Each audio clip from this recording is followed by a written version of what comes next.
you okay? Is something wrong? Can I help you?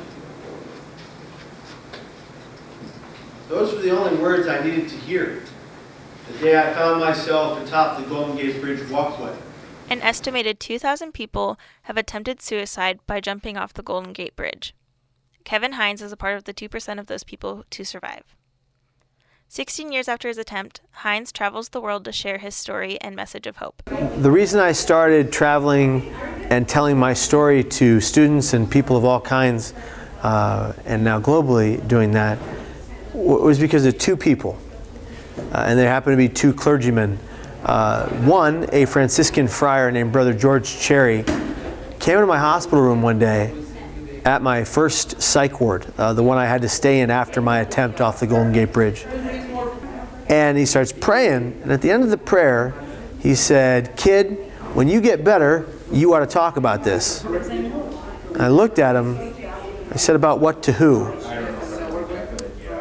And he basically looked at me like, "When you know, you'll know." After Hines was released from the psychiatric ward, his priest invited him to share his story with junior high students at their church. And then, 2 weeks later, I got 120 letters from 120 kids.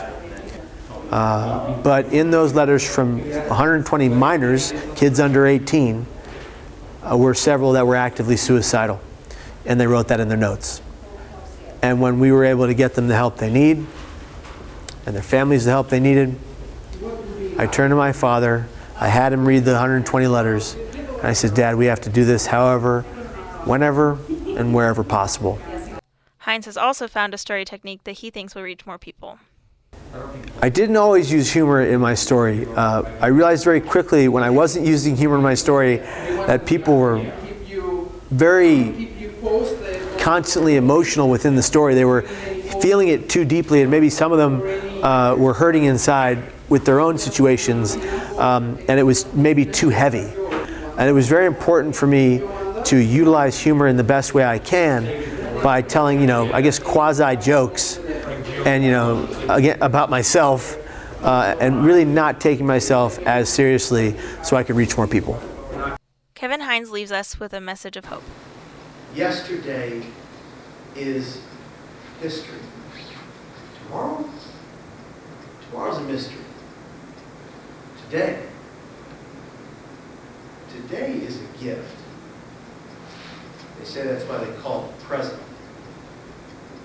Let us try always and forever to cherish this day and every waking moment of all our gifted life. If you are struggling with suicidal thoughts, call 1-800-273-8255.